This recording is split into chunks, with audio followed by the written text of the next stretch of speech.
What's up, everybody? Welcome to tonight.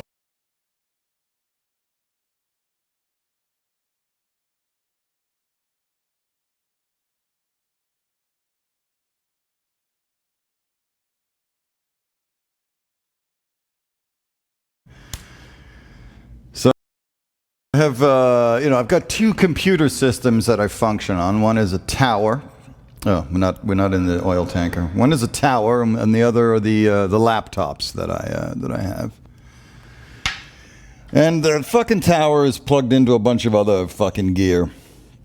There's a thing called a dangerous D-box. You're a fucking dangerous D-box. And then the other thing is this Aurora.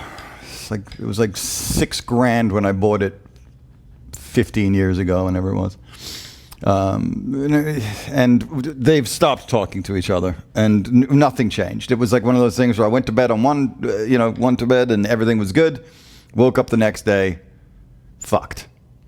And it's the sort of thing that drives the Asperger's guy a little crazy, because there's no reason for it. You know what I mean? Like, I don't even turn shit off and on.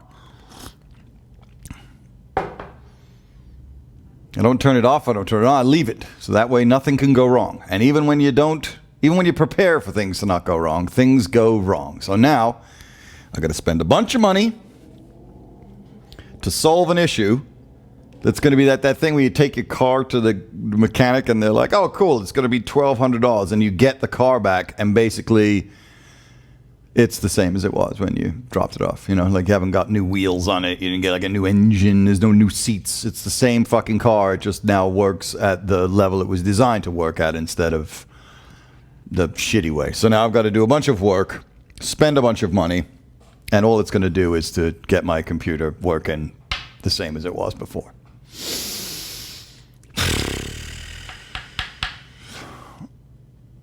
Garbage.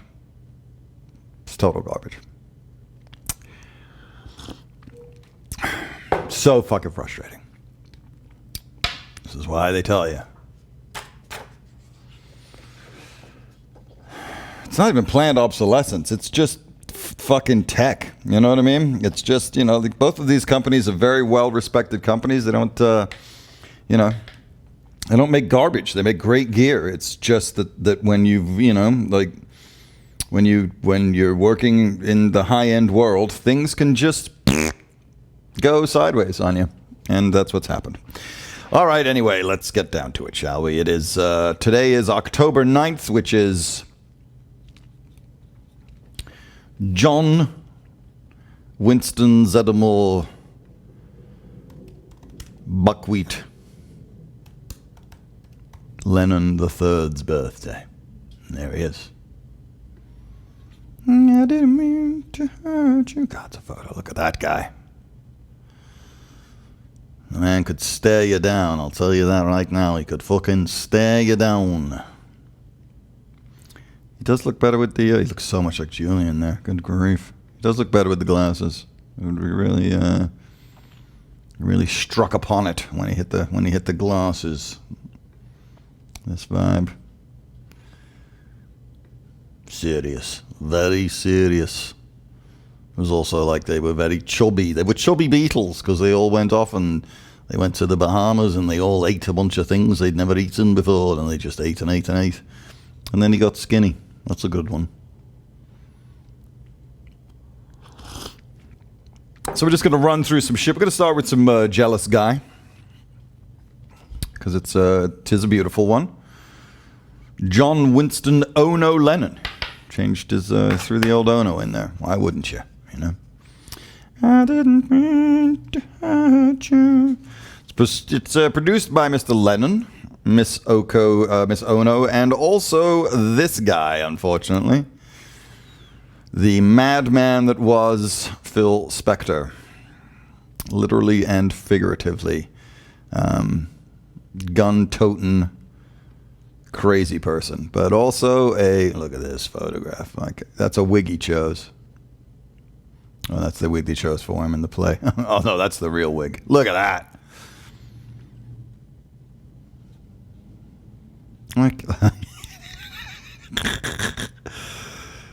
Yeah, dude. Guy was not all there.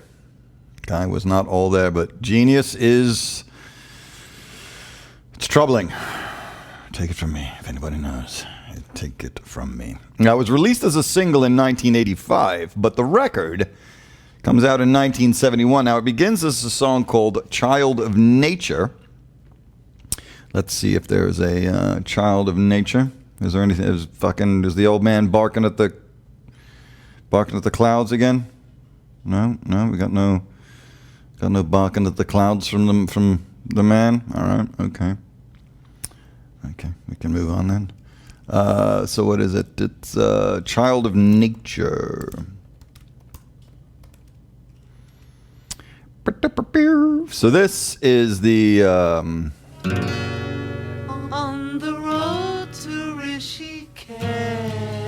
So it starts off as this because they had gone to I was dreaming they'd gone to India and hung out with the Mahesh Yogi, and they were all, except for Ringo, who fucked off because he bought baked beans. We didn't like the fucking food. So I'm just a child of nature. Paul wrote a song, I don't need much. and John wrote a Set song. me free. He demoed it at George's studio. Child of nature. I'm one of nature's children. Sunlight shining in my eyes as I face the desert skies, and my thoughts return to home.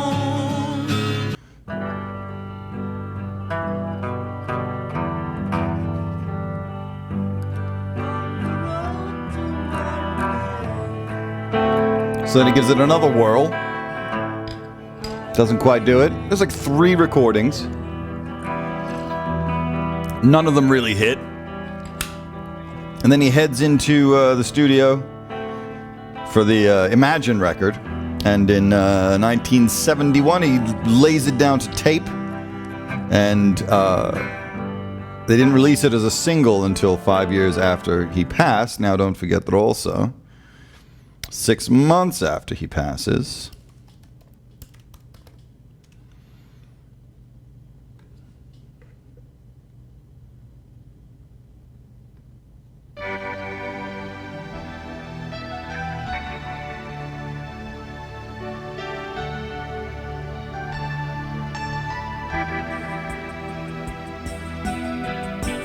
I was dreaming of the past,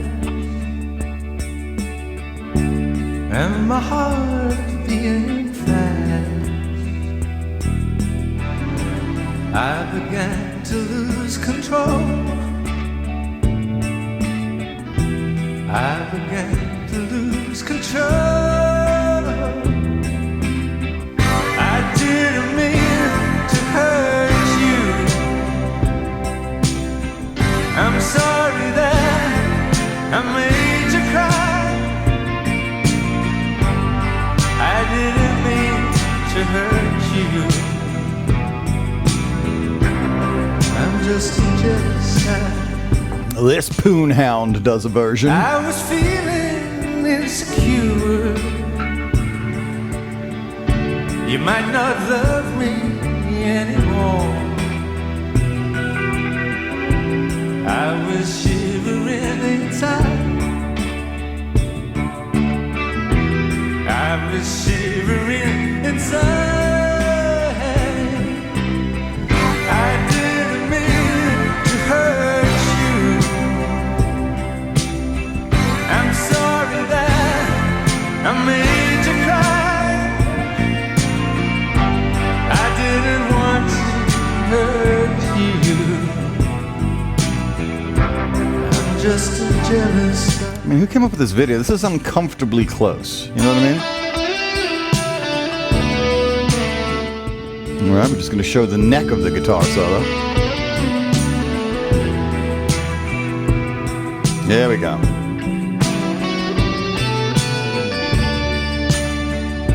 blue tie. Who directed this video? Hammer it. Give us the sax. Teal tie. Or would that be more of a...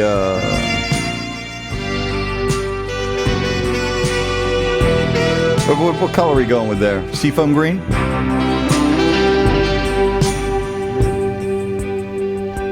I was trying to catch your eye. Cyan. Okay. All right. Oh, aquamarine. I think it might be aquamarine. He's back. Hold on. He's back again. He's back. I was swallowing my pain. I was swallowing my pain. I didn't mean. All right. So, there you have it.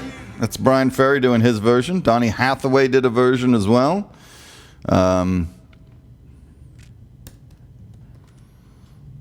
Which is this one. Do we get a video for it?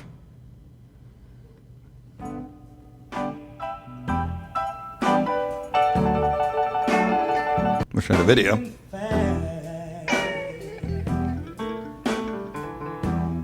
I began to lose control. I began to lose control. Oh, at the Troubadour. Oh, and the bitter end.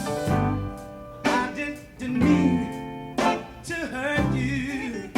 That's a very interesting mix. Anyway, so we have the original version, which is John Winston Zeddemore Lennon. On drums, this guy who's just, banged the fucking tubs for everybody.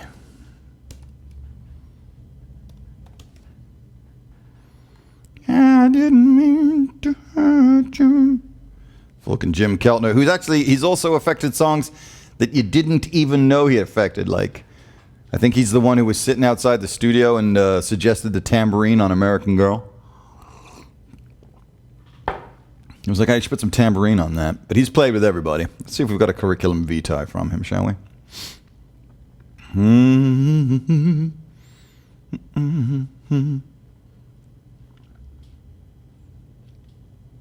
I mean, look, his Wikipedia goes on forever. So, yeah, here you go. Just everybody. Little Sarah Bareilles, so it's not in order. That seems strange. Look at all the Ry Cooder records. But yeah, it just keeps going. I mean, this is a Wikipedia and a half. Look at it. Just keeps going. Just keeps going. Some Jill Keltner on drums. And it's not going to be we're not Neil Pearting our way through this. We're just grooving.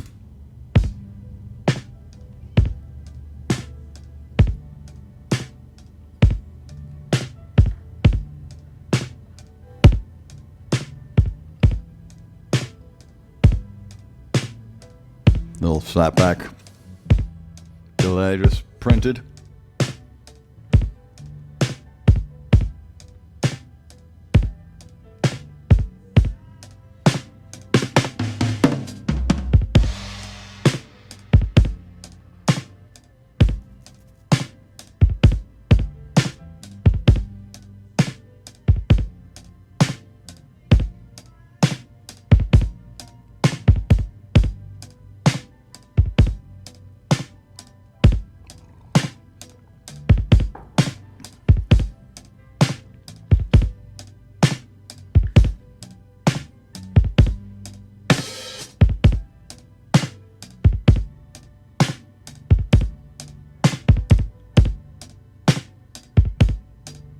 Active. It's an active bass drum for sure.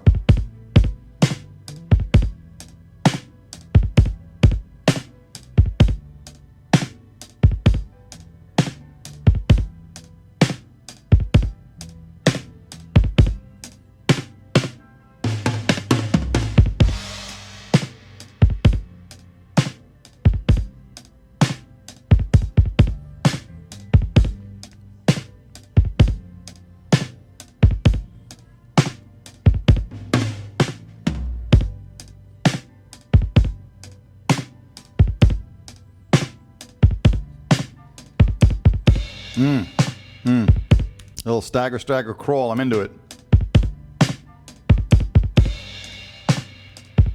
It might be the heaviest bass drum we've heard.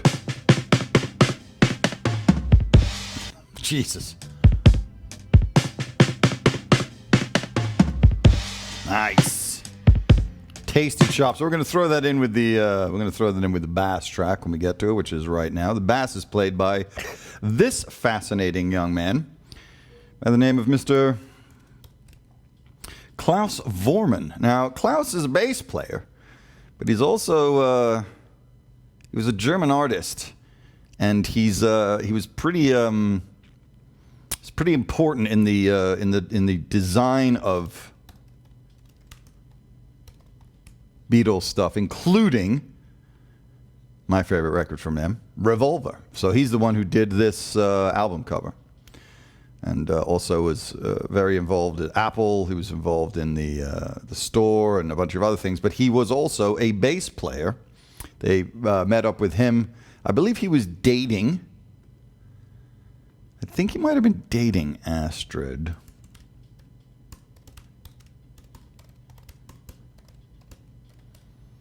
Oh, that's not what we wanted to hear. Come on. Really? This is... Oh, that's why, because there's a K missing. And it's not darting. Jesus. That's not daring. You know, sometimes it's 3 steps forward, 4 steps back. They were a platonic relationship and were very close friends. Astrid dated Vormann's friend, Stuart Sutcliffe. Ah, that was how it happened. All right. So, Klaus plays bass on a bunch of post-Beatles work.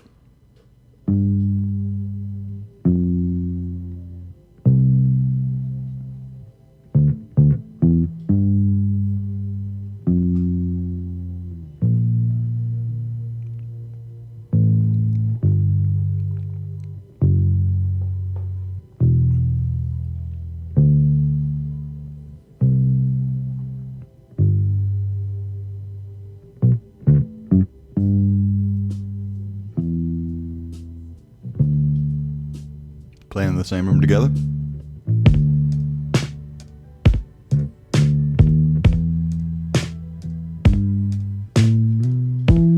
Ooh, nice.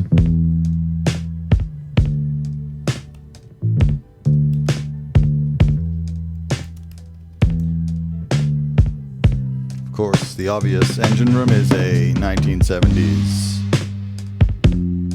white Rolls Royce.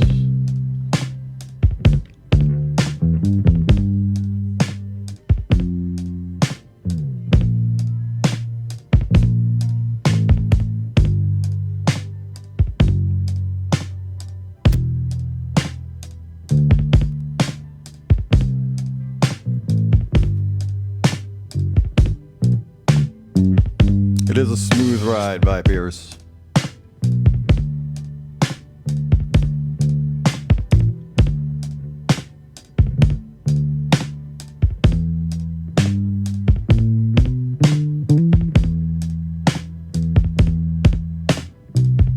Man, that kick drum is really doing a lot of work.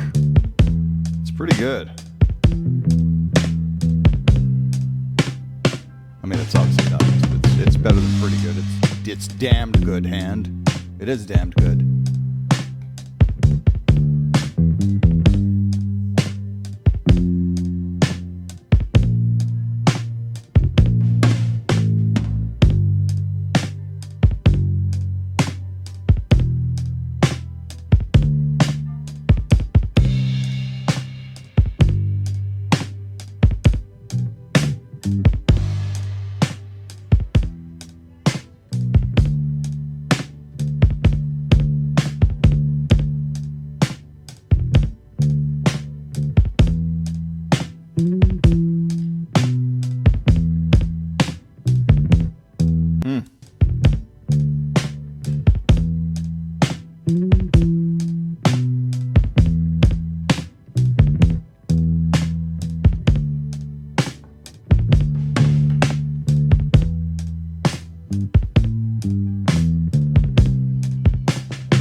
big China crash. That's a big China crash.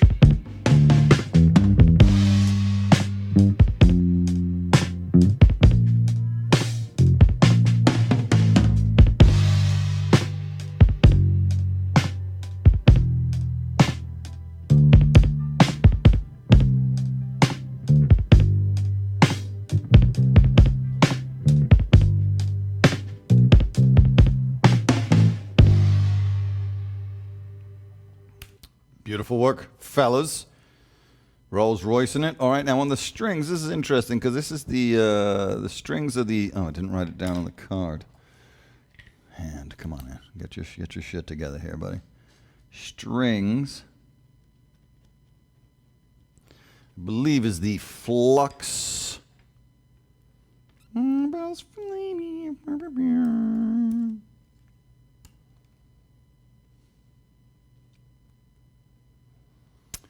going to go to the Wikipedia.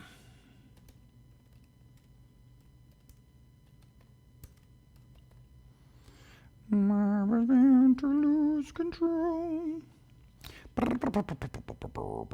The Flux Fiddlers.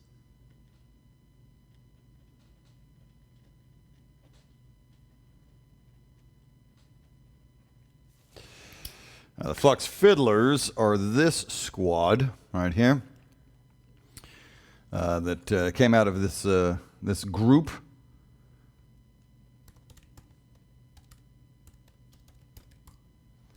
I didn't mean to hurt you. Do you have a picture of them? I guess not. I guess it's just the little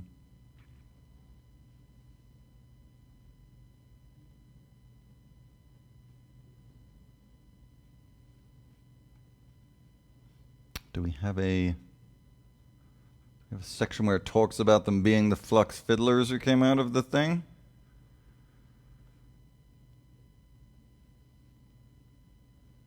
I guess not. All right. Well, that would have been nice to have a little bit more love to show them, but also.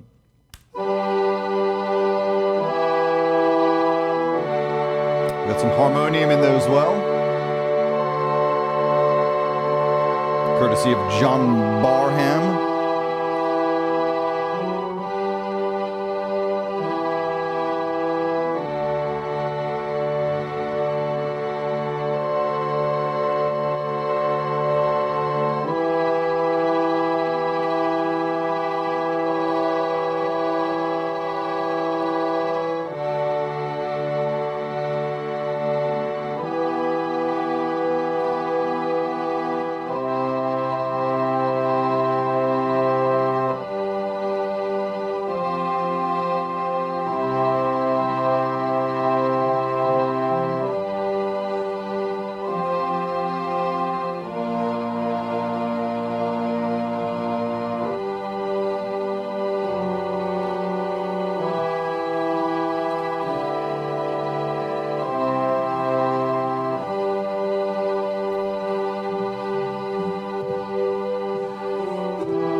Well, that sucks. So here's an interesting thing about it: is it's side chained, which Nile Rodgers told us was a thing that was happening back in the 70s.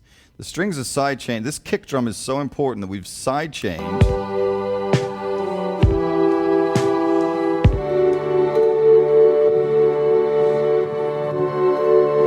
When the strings come in, oh, they come in here.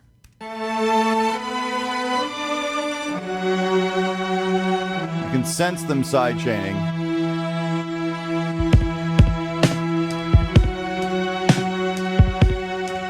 So if you can hear them go a little.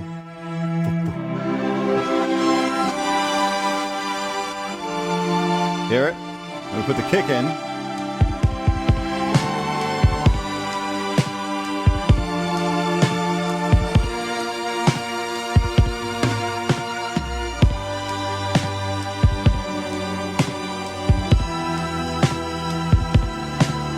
It's pushing all that out of the way. So let's put the bass in as well.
So there's a couple questions from the chat. First off, this other sound is a vibraphone.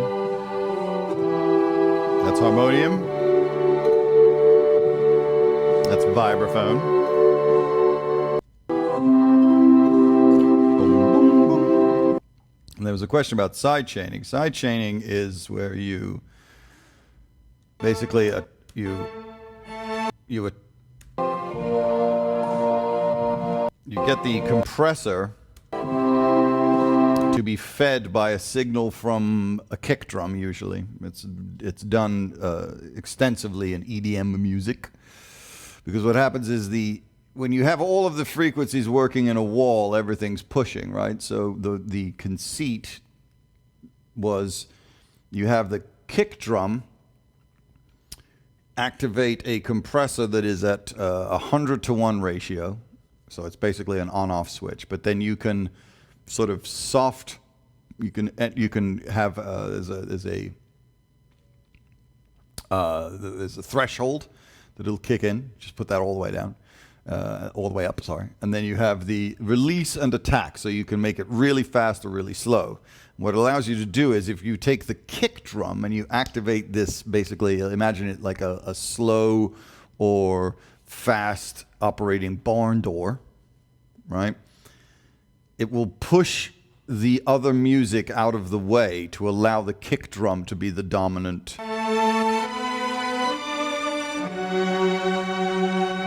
here you go.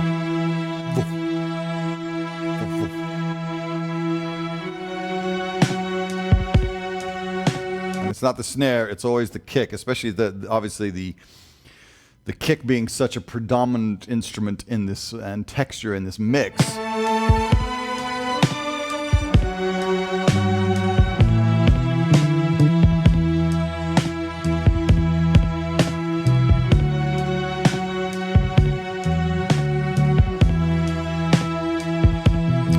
It is a form of ducking. Ducking is a little bit. Ducking is more of a brute force sort of idea, where you duck a vocal, or you duck the music around a vocal. It doesn't.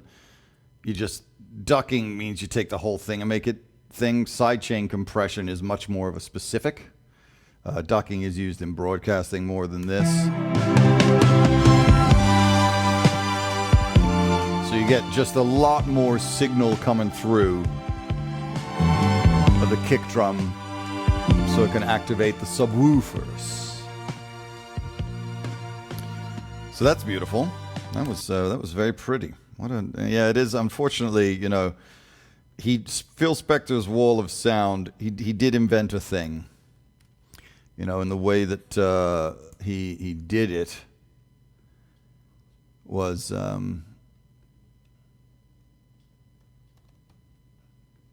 He would do crazy shit like wonder if they got any images. Yeah, he would have, all of these musicians crammed into studios.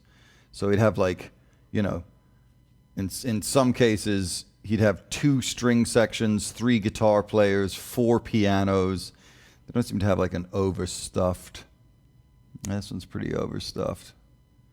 But that's what he would do. He would sometimes have 2 string sections playing at the same time in order to be able to create the wall of sound technique. So it just have this overwhelming amount. Because now you would just double track, but what he was doing back then was, instead of double tracking, because you only had 4 tracks available, he was just all about putting more and more instruments into the studio, and then you would record all of that, 2 piano players, 3 guitar players, and that was the main.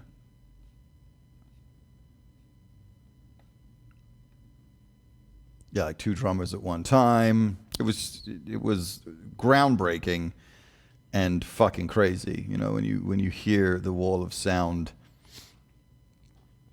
So he was very much into the overwrought enormity of music. One of my favorite things about him. And then everything else, he was a fucking psychopathic nut job. Nicky Hopkins, we've heard him many times prior. He's so skinny in this photograph. We've heard him on a bunch of other recordings. He's one of the greats of the era, and he is providing the piano forte on this one. Nicky?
Well, that's spectacular.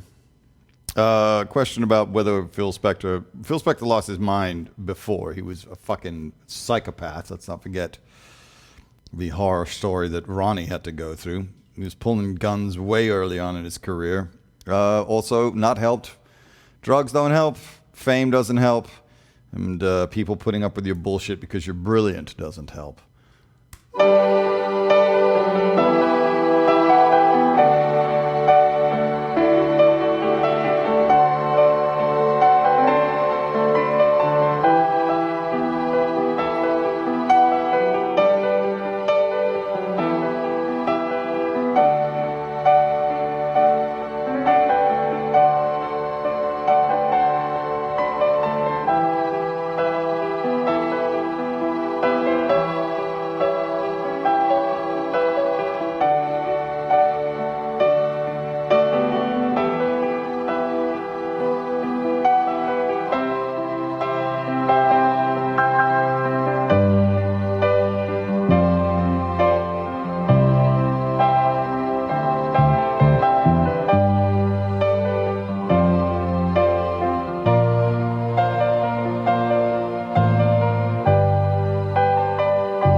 Gorgeous arrangement. Of course, you can hear directly the work of Mr.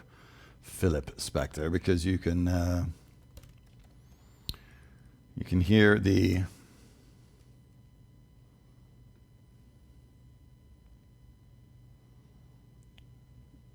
this is the long and winding road. Never disappear. I seen that road before. So this is Paul's original perspective on it. It always leads me here. Lead me to your door. The wild and windy night that the rain. Right, but they'd sent it off to Phil because John had the idea that it was a good idea. The long And they get this back. winding road that leads to your door will never disappear. I've seen that road before. It always leads me here. Lead me to your door. The wild and windy night that the rain washed away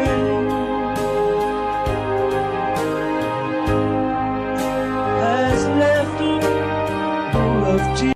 And I love this version.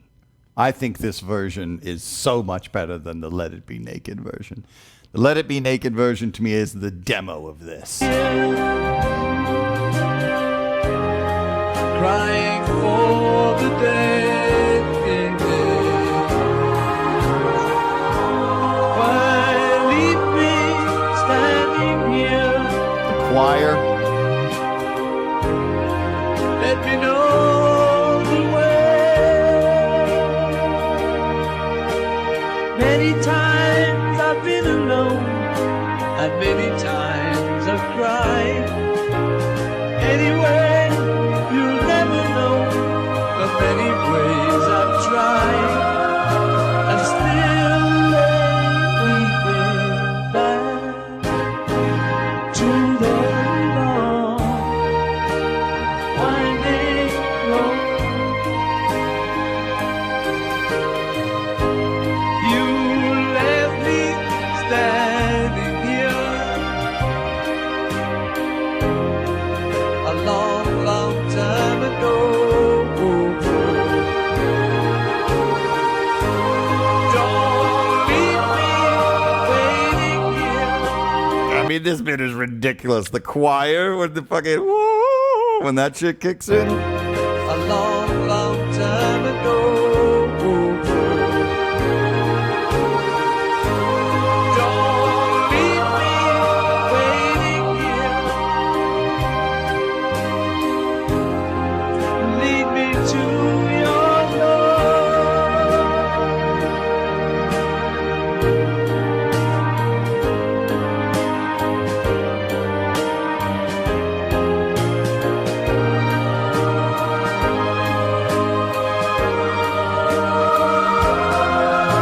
But still lead me back to the long winding road.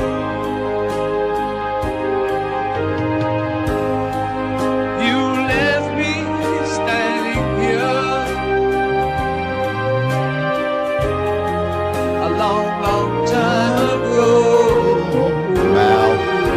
Good old Mal Evans. Don't keep me waiting here. Lead me to your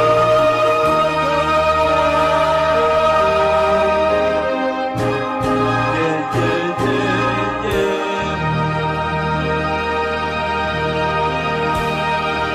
I mean, dude, Bluthner so stoked to get that product placement. I just wish I could have been in the room when Paul heard it for the first time. He must have given it the old fucking, you know? What? I mean, this ending is so overwrought. It's magnificent. And to me, what we're pointing to here, folks, is it's not that far. It's not that great a leap to go from this to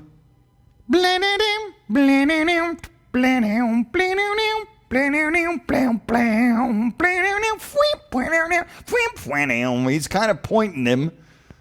He's pointing him in a Wingsian direction. This ending is. Keep me waiting here. Lead me to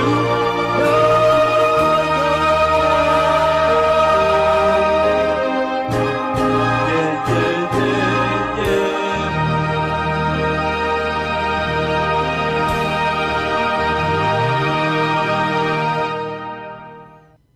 Must have been fucking irritated. Irritated no end. All right, the harmonium is played by John Barham. It's Mr. John Barham. Mr. John Barham.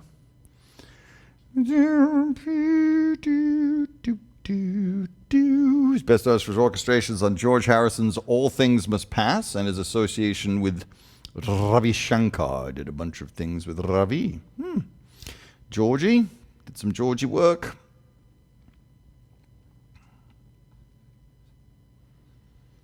Well,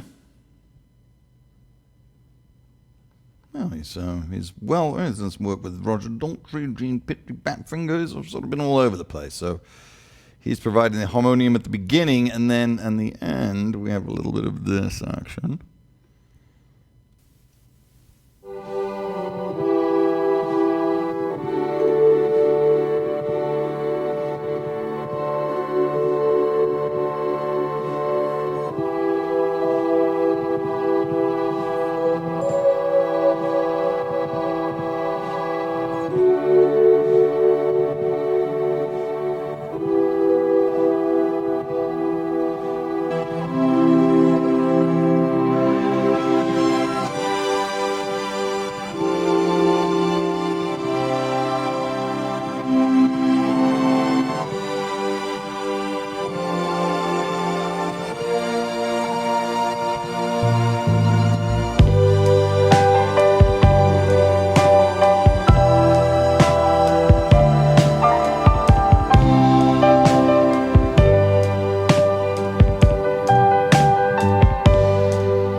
Dan Fuggafastic, John Barham did the chorus arrangement on Long and Winding Road. Well, there you go. It all ties together here at the big show. You know, we're trying to keep it all even Stevens, and God damn it if we don't occasionally.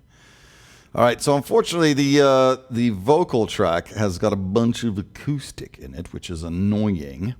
The acoustic's played by Joey Molland and Tom Evans, and also John Lennon. There's 3 tracks of acoustic. I don't know if they all ended up staying. We get a little bit of John on his own at the beginning, and then unfortunately the acoustics take over with him, so it becomes a little singer-songwriter, and I think you can hear everybody else in the background. They say it was overdubbed, but who knows? It's a lot of chaos on these tracks. So with no further ado, on the 85th marking of his birthday, the late, great John Winston Ono Lennon and Jealous Guy. Shut down the chat, you twats. I was dreaming of the past,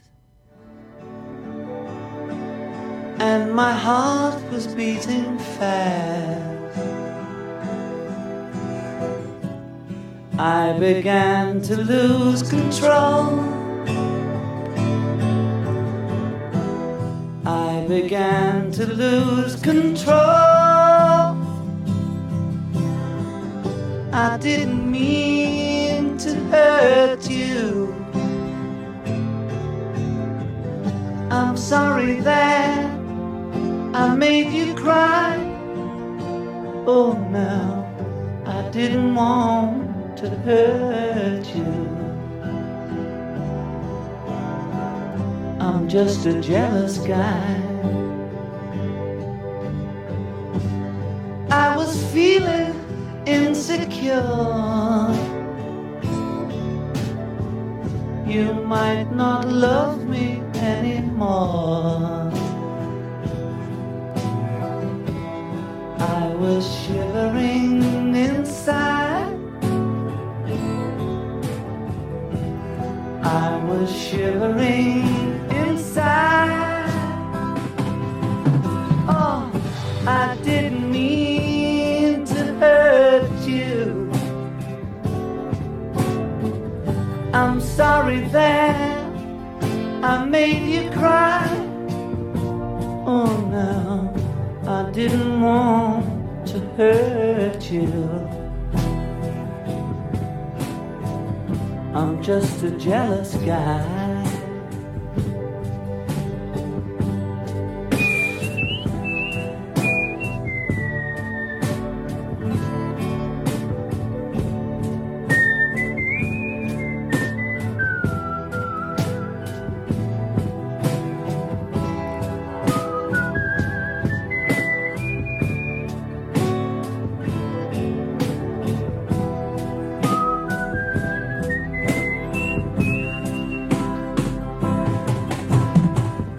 I didn't mean to hurt you. I'm sorry that I made you cry. Oh no, I didn't want to hurt you. I'm just a jealous guy. I was trying to catch your eyes. Thought that you was trying to hide. I was swallowing my pain. I was swallowing my pain. I didn't mean to hurt you. I'm sorry that I made you cry. Oh no, I didn't want to hurt you. I'm just a jealous guy. Watch out, I'm just a jealous guy. Look out, baby, I'm just a jealous guy.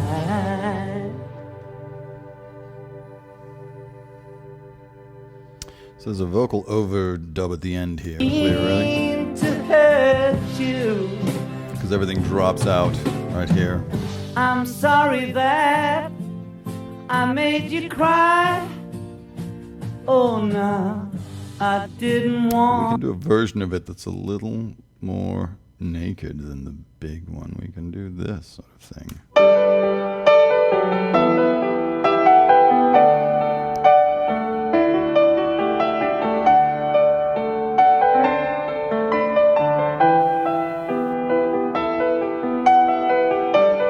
I was dreaming of the past,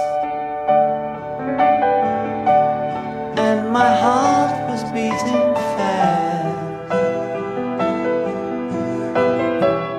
I began to lose control. I began to lose control. I didn't mean to hurt you. I'm sorry that I made you cry. Oh no, hurt you. I'm just a jealous guy. I was feeling insecure. You might not love me anymore. I was shivering inside. I was shivering inside. Oh, I didn't mean to hurt you. I'm sorry that I made you cry. Oh no, I didn't want to hurt you. I'm just a jealous guy.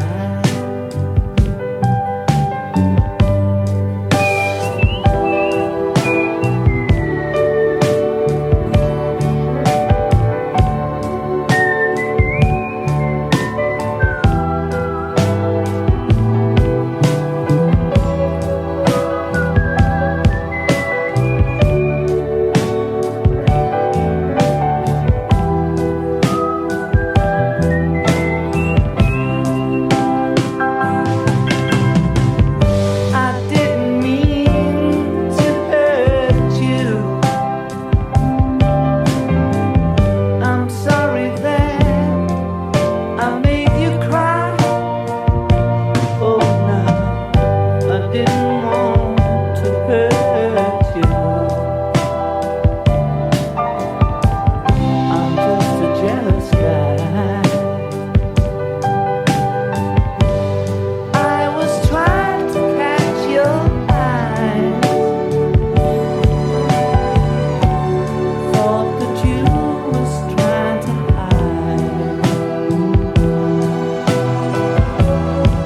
I was swallowing my pain.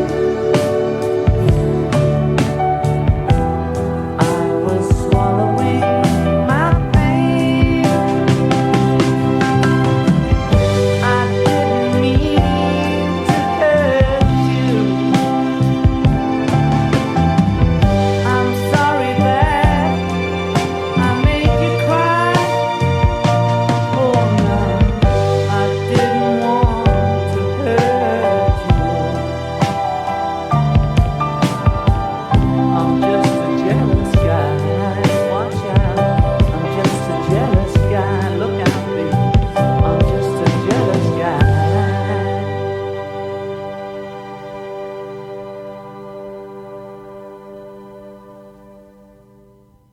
Well, it certainly came a long way from the road to Marrakesh, didn't it? He needed the intervention of Yoko Ono. Is there any footage of Yoko dress?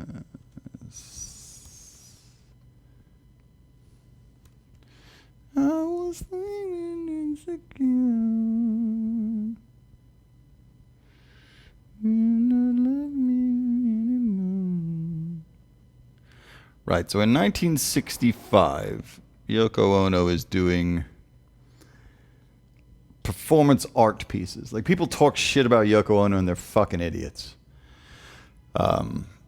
She's brilliant. The reason that he falls in love with her is not because she's a hot Asian piece of ass. It's because she's brilliant. She was doing performance art in Japan when she's the daughter of a very well-known political figure. And one of the pieces that she did was this piece called Cut in 1965.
It's number one.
Now, understand these are not participants in an art piece. These are people from the general public who are sitting in this performance space who've been instructed that they can go up and cut fabric from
Second hit.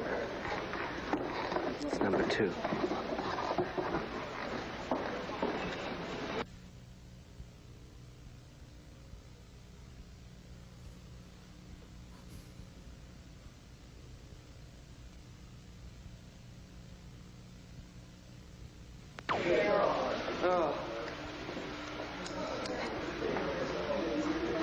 Very delicate. It might take some time. Oh, not too long. I don't want to cut it.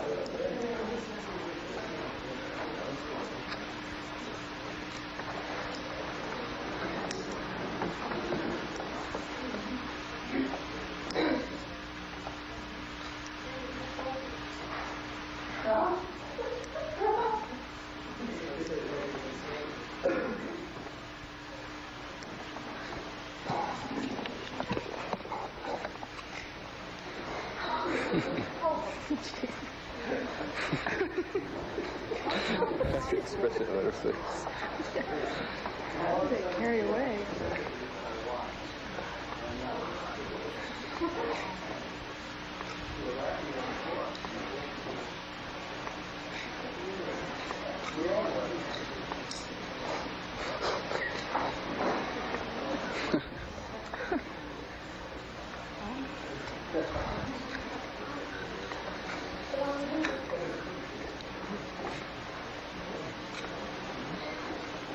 All performance art brings attention to something.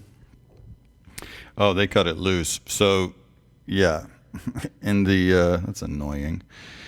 At the conclusion of the real piece, she ends up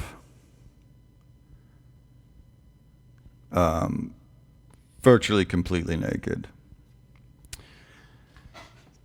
And there's a lot of, and when she this is for a white audience who are clearly uncomfortable. She did it in Japan when she was just turning. I think she turned 18 or 19 in Japan the first time she did it. You can imagine what the Japanese culture did with it.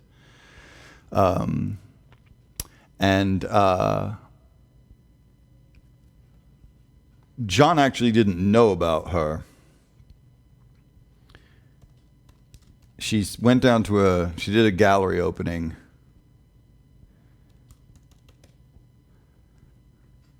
I think it was at the Indica Art Gallery, and Paul went first, and then he instructed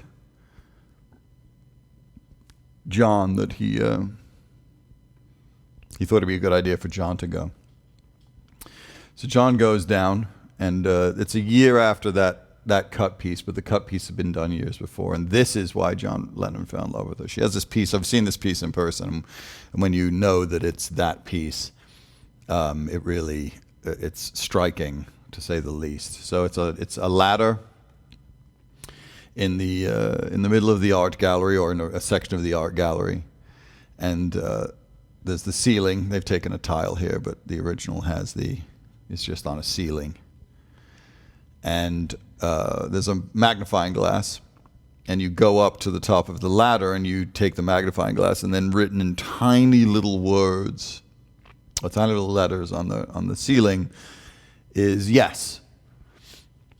And John went down, and he looked at the piece and checked it out. And the reason that he fell in love with her was because at that point, he was like, the world was so cynical, and the kids were so cynical, and everything was so cynical. And he was like, it would have been just as easy to go up to the top of the ladder and find the word fuck or hate or, some acerbic, cynical throwaway thing. And he's like, and I walked up there, and the fact that she had written yes was why I fell in love with her, because her positivity and her feeling of possibility was so completely different to 99% of the cynicism of the art of the moment. And then, they meet, and their first night together, they hang out, and they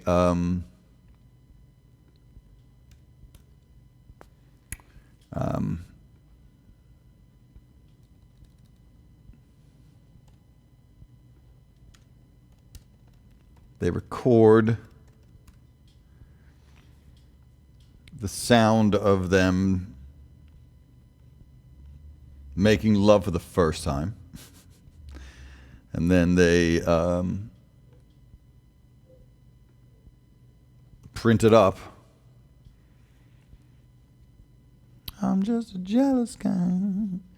And the original cover that they wanted is them completely naked. And Apple put it out, but they put it out with this cardboard sleeve over the top of it that covered their nakedness.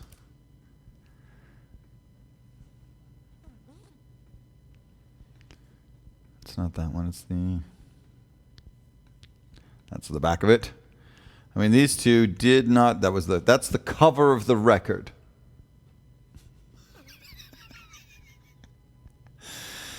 You know, it's the cover of the record of the first time that these two get into each other's orbit. That's what they decide upon.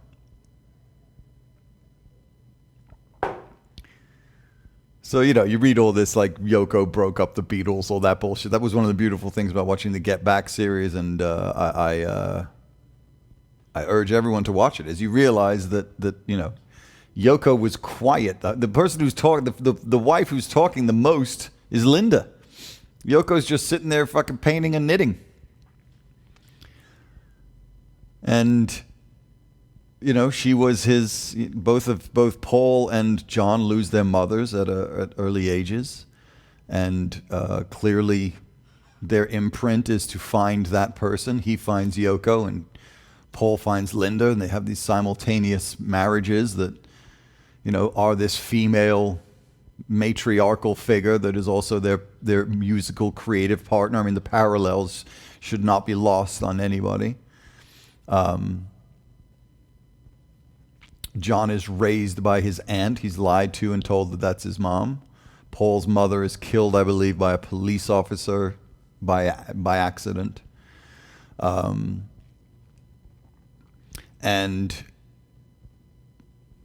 these two men travel this path. And then, you know, Yoko starts showing up at the studio and everyone's a little bit bent about it. And the only one that can go and talk to John about it is Ringo. So they send Ringo to go and talk to him. And he's like, you know, what's going on with Yoko being in the studio all the time? And John looks at him and he says, you know, when we're done with a day of working at the studio and we've been at it and fucking, you know, we're bashing through it, and you go home and you walk in through the front door and, you know, there's the wife waiting there for you.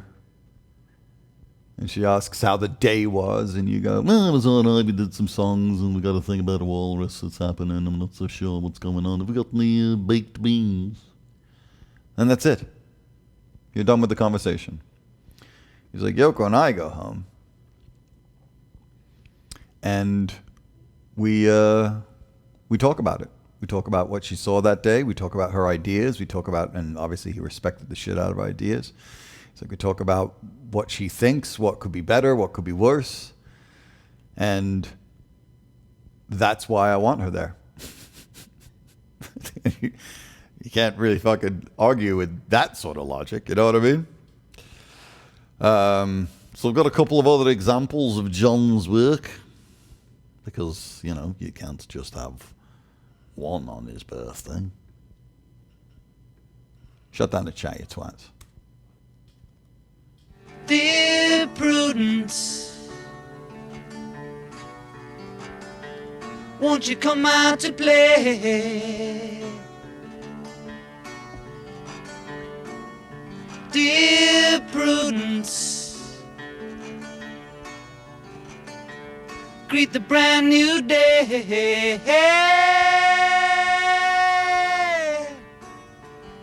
The sun is up, the sky is blue, it's beautiful, and so are you, dear Prudence. Won't you come out to play?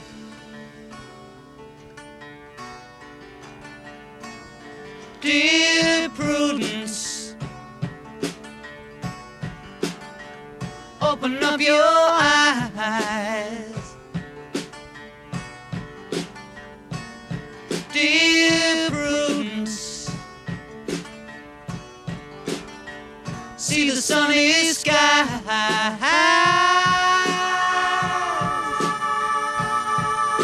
The wind is low, the birds will sing, that you are part of everything, dear Prudence. Won't you open up your eyes?